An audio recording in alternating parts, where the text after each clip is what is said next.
Hello! June is here. It's the hottest freaking month. Temperatures are crossing 40 degrees every single day, and apparently it's gonna cross 50 degrees soon. Last year in June, I rode to work on my Vespa in 52 degrees heat, and I got a heat stroke so bad that I had to come right back home within 2 hours. So it's too hot to even think properly, which makes sense because that is probably why I've made the longest ever TBR for myself for just 1 month. And I say 1 month, but it is 12th of June right now. It's incredibly hot. Like, I've turned off the fan for shooting this video and it's too hot. Anyway, so I would suggest that you grab a drink. If you're from the northern hemisphere, grab a cold, chilled drink. If you're from the southern hemisphere, like my one friend who's currently writing her exam, grab a warm drink. And yeah, let's talk about my fiction TBR for June. So we all know that June is Pride Month, and I've got a bunch of books with LGBT themes, and I'm talking about books where queer characters are the main characters and not, oh my god, I almost spilled my matcha. Yes, I'm drinking matcha. My decision to purchase matcha somehow coincided with this going viral on social media because it is pretty expensive. So I kept doubting my decision, but I realized that 1 cup of matcha at Starbucks is almost the price of the whole entire tin of ceremonial grade matcha. So I just gave in and finally got it. But apparently people hate it.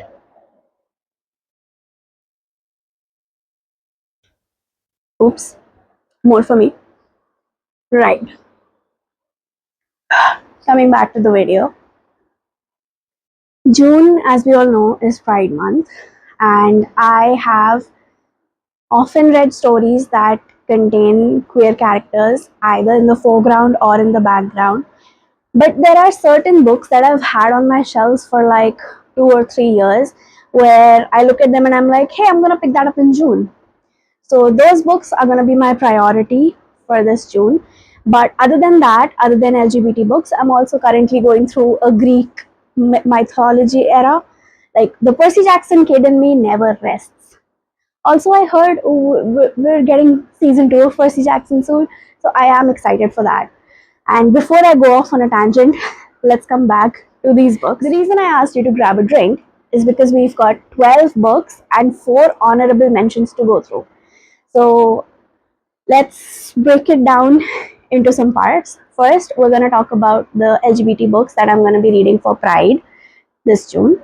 And the first book that I have on this list is Jay's Gay Agenda, which is about this guy who realizes that he is gay. His name is Jay. I love to rhyme all through the day. It was so close.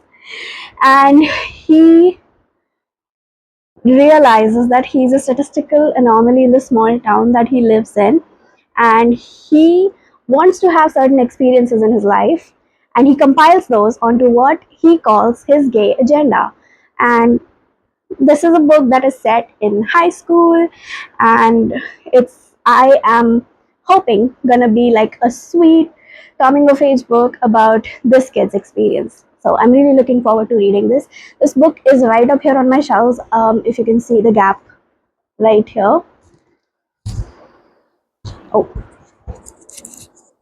if you can see that gap right up there. This book has been on my shelves and I've really wanted to read it ever since I got it. I got it in, I guess, October of 22 or 23. And every time I look at it, I go, oh wait, but I'm going to read this in June. This is going to be such a great June read. And then June rolls around and I end up reading something else. So this time, I am reading this book, no matter what. The second book that I have on this list is Lark and Kasim Start a Revolution. Again, another book, similar storyline. My story with the book, not the book storyline. So this book is about two estranged friends, Lark and Kasim, but it's also about Lark and their story and how they want to be a published writer, and they have a Twitter account where they post regularly, and they want to hit 50K followers on Twitter, and they think that that's how they're going to get a publishing deal. Unfortunately, they do go viral, but for a thread that someone else accidentally posts to their profile. And then this person asks them to cover up for them.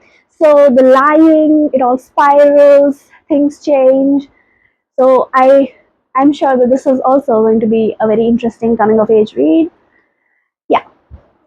The third book on my TBR is something that I actually bought quite recently. This is The Pairing by Casey McQuiston. I love Casey's work. I've Red, White, and Royal Blue, One Last Stop. I've even read I Kissed Shara Wheeler, although it was not as good as the other two works by her. But when I saw this book, I was like, I need to get it. 2 out of 3 is still I need to read a book if Casey McQuiston wrote it. So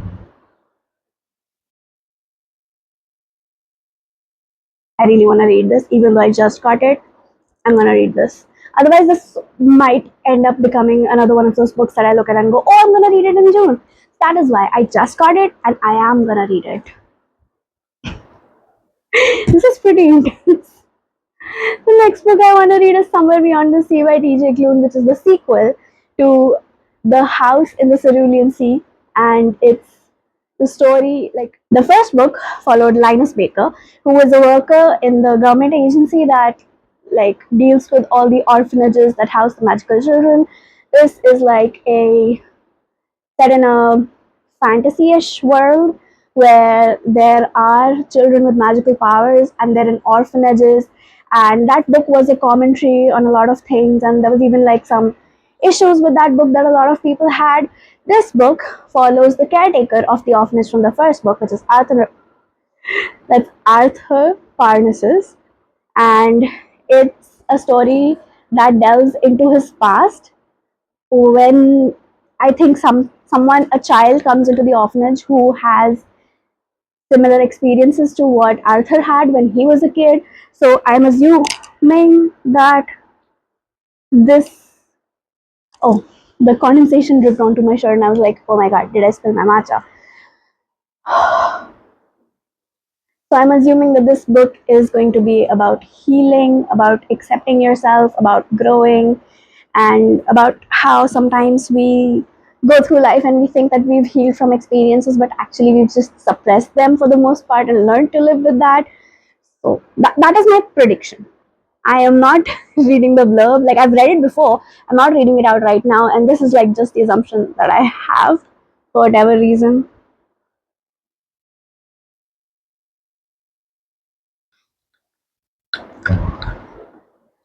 I love eating ice. Anemia gang unite.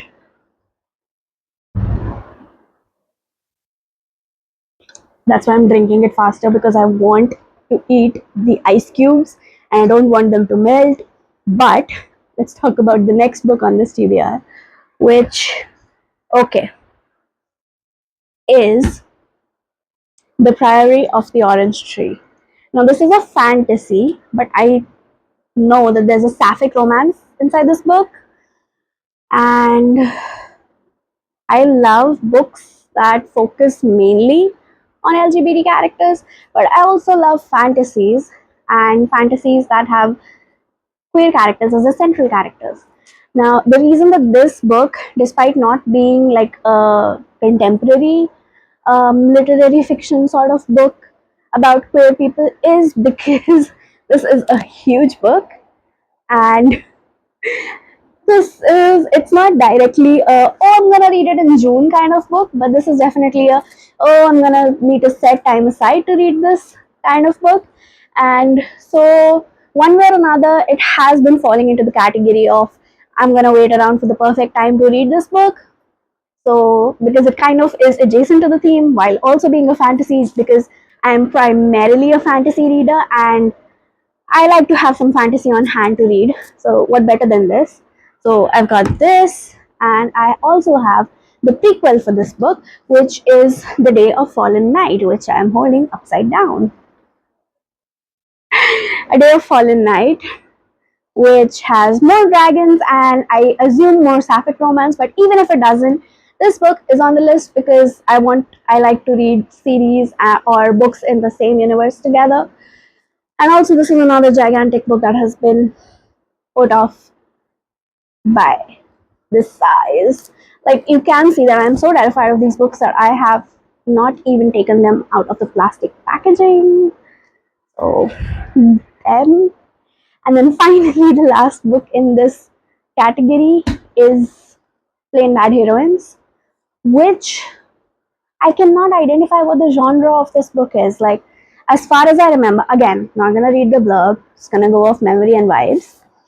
As far as I know, this is set in like present day as well as I assume 200 years ago, and like it switches between the two perspectives. This book is set in a boarding school, and I think way back there was something going on. In the present day, there's a group called Plain Bad Heroines, like a, I don't know if it's a school club or if it's like a group that, like a clique that the girls have made. I also I think it's a girls' school, boarding school. And for some reason, I also remember that there was a movie being shot in present day, and there's like flashbacks to what happened in the past. I don't know if there are ghosts in it. I just vibes. But another book that has been put off due to the size, and also I believe has a sapphic romance. So looking forward to tackling these gigantic books.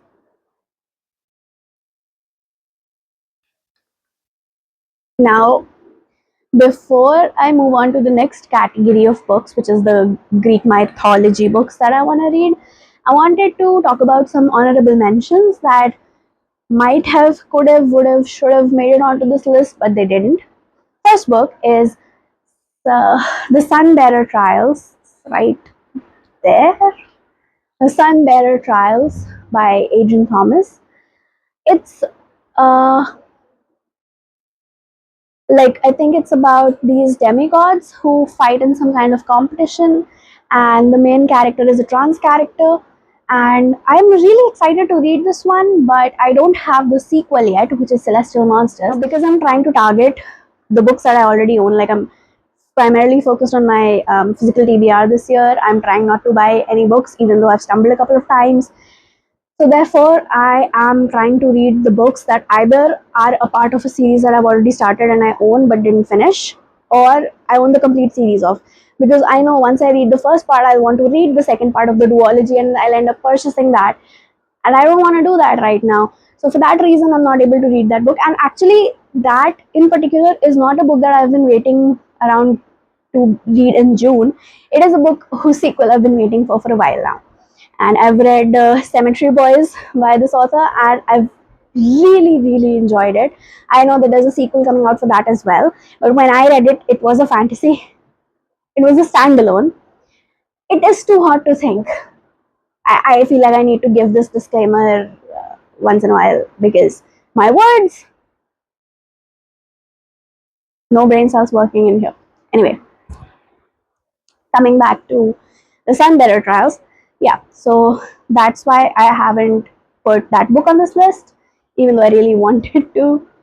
I need to read the books that I already have and the books that I just ended up getting. So unfortunately, that is currently on hold.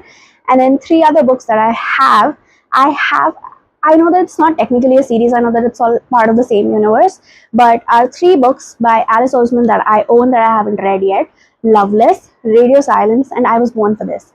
Now, especially Loveless, I know is the experience of an ace person. I think they find themselves or they come out and something along those lines. I'm really sorry that I don't remember the exact synopsis right now. And the thing is that those are books that I have never wanted to stay away from. It's just that I know that if I read those three, one is I'll go for them first because they're three books in the same universe. So less brain power. And then judging by how big of a reading slump I went into after I finished Caraval and Once Upon a Broken Heart, I know that once I finish those three books, I'll be on a high and then I'll keep cruising on that high and also be in a reading slump. So I didn't want to do that. And moreover, those books have never been books that I've put off saying I'm going to read those in June. I just have been making my way around the Osman verse, the Alice Osman universe. Like I've read Heartstopper, I've read Nick and Charlie, and I've read that um, Solitaire, I believe. So I keep reading these from time to time, and that's why I'm not putting them specifically on a dedicated TBR. Like like I mentioned that this part of this TBR, the reason for part of this TBR is specifically to read those books that I look at and go, hey, I want to read those, and then put them off until next June. So this is that June. I do have to acknowledge that I've been yapping for a while, and yeah, I do have to acknowledge that I know that this is a really, really ambitious TBR, and it's gonna be a miracle if I can even read half of these books. But sometimes you gotta set yourself a lofty goal just so that you can prove yourself to yourself. So, wish me luck. And now, let's get into my Greek mythology era. Now, of course, since I was just talking about pride books, probably some of the characters in these Greek mythology books are also going to be not straight. That aside, I'm still putting these in a separate category because one, I don't know for sure about all these books, and two, these are primarily Greek mythology retellings. These are not going to focus on the experiences of these people. They are more focused on the story itself and on the retelling. So like I said, the Percy Jackson kid in me just loves a good Greek mythology story, and this all started because I started reading.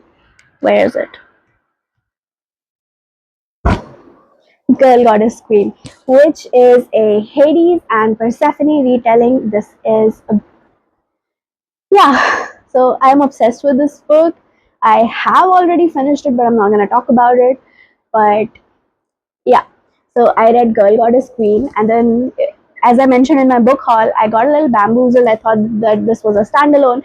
Then I thought that this was a part of a series, which it kind of is, but kind of also isn't. And when I finished this book, I saw the synopsis at the end for this book, which was officially listed on Goodreads as a sequel, The End Crowns All. Oh my god, look at that. So apparently there's also an edition of Girl Goddess Queen that looks like this one, but unfortunately I don't have it. I have the smaller paperback, which is a pet peeve. Look at that. These would have looked gorgeous with their spray painted edges on a bookshelf together, but I'm getting off track. Yeah, so Goodreads tricked me into thinking that this is a sequel when it's actually just a standalone in the same universe. So this is a retelling, I think, of the Trojan War. It has Cassandra, who's the oracle. I think she's cursed to never be believed by anyone. And we have Helen of Troy. And I didn't really want to read too much into it because I didn't want to spoil it for myself or like set it up. But I've heard that there's a sapphic romance at the center of this book as well. So this is the next book that I want to pick up in the Greek mythology area of my TBR. But speaking of Greek mythology, I actually have a couple of more books that I already own and one new book that I got because I was really, really obsessed with Greek mythology after reading Girl Goddess Queen. So I also would like to read lore. So look at that. And even this has, it's probably not gonna come up. Yeah, it has silver spray painted edges. And I did pry most of them apart, but it's a little sticky.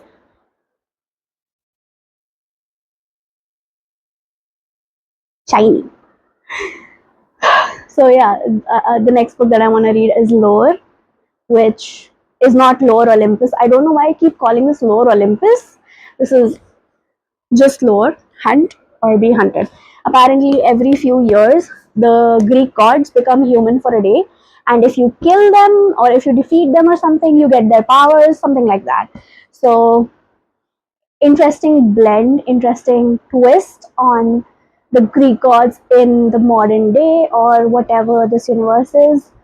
Yeah, I've been wanting to read this too for a while, but it wasn't hitting before now, but now it is. So here we are. And I also own a copy of Pandora. I want to read this. I just want to read this. No notes. I feel like actually feel a sense of kinship with the hope that was left in the jar. This is on, right? Yeah. But I also somehow feel a sense of kinship with Pandora herself. So yeah, I want to read this. I have owned it for like a couple of years at this point. I really want to read this. And then finally, the one book that I bought, other than the Encrowns, all of course, Electra. Look how pretty she is. Kind of like matches the matcha. I drank too much. My ice is melted.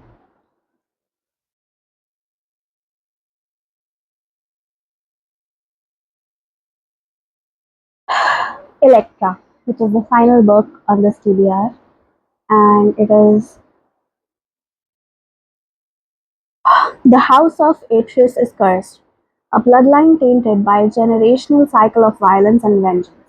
This is the story of three women, their fates inextricably tied to this curse, and the fickle nature of men and gods. So this is about Clytemnestra, the sister of Helen, wife of Agamemnon. Her hopes of averting the curse are dashed when her sister is taken to Troy by the feckless Paris.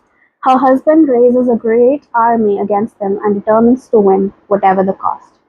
Cassandra, princess of Troy, and cursed by Apollo to see the future but never to be believed when she speaks of it. She is powerless in her knowledge that the city will fall.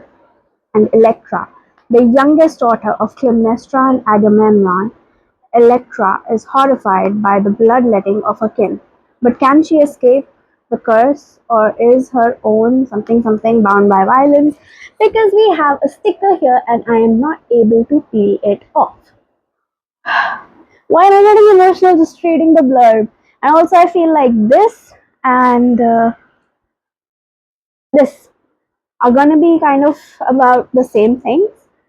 So now I am more excited than ever to read them both because, all right, just wanna love caused this war. At least that's what the stories will say. When Cassandra's patron god Apollo offers her the gift of prophecy and all the power that comes with it, she seizes the opportunity. But when she fails to uphold her end of the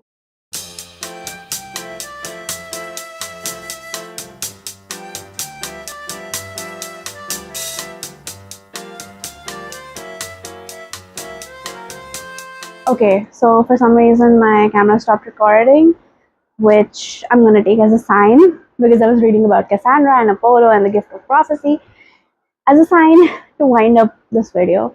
So yeah, those are the 12 books that I would like to read this month. The 12 non the 12 fiction books that I would like to read this month.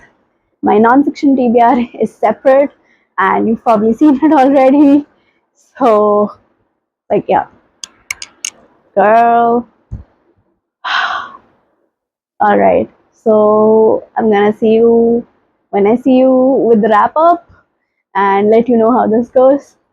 Alright. Wish me luck. Bye bye.